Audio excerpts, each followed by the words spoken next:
Секој вторник блокади, со истото барање за 600 евра минималец и 100 евра зголемување на сите останати плати. Ваква одлука донесе Сојузот на синдикати на Македонија на денешниот состанок на председателството. Како што најави председателот на синдикатот Слободан Трендафилов, со блокада навлезот во собранието на 10 месецов. Први на удар ќе бидат пратениците. 2 дена подоцна ќе следуваат блокади пред Стопанската комора, а на 17 кога ќе се одржува седница, ќе се блокираат и пристапите до владата. Дополнително ССМ утре ќе достави иницијатива до собранието. Функционерите сами да си ги намалат платите и како основица за пресметките за висината да се смета минималната, наместо просечната плата.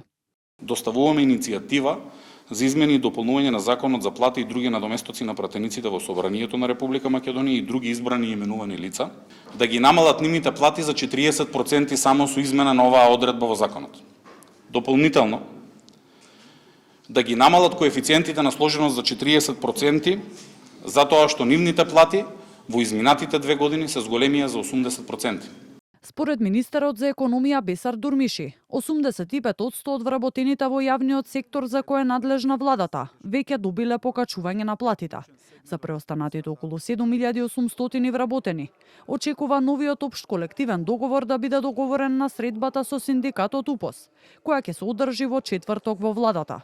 За приватниот сектор, Дурмиши повтори дека станува збор за социјален диалог меѓу работниците и работодавачите, чии предлози ќе се разгледуваат на следната седница на економско-социјалниот совет.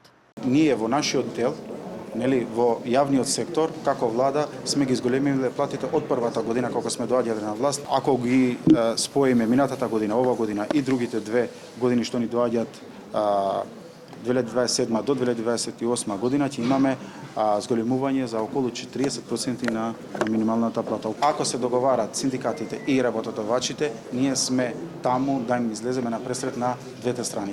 Прашан дали ќе има зголемување на платите за избраните и именуваните функционери, Дурмиши изјави дека за сега нема таква одлука. Сепак додаде дека наредниот месец ќе бидат објавени податоците од Државниот завод за статистика, кои како што рече, ќе покажат какви ќе бидат следните чекори.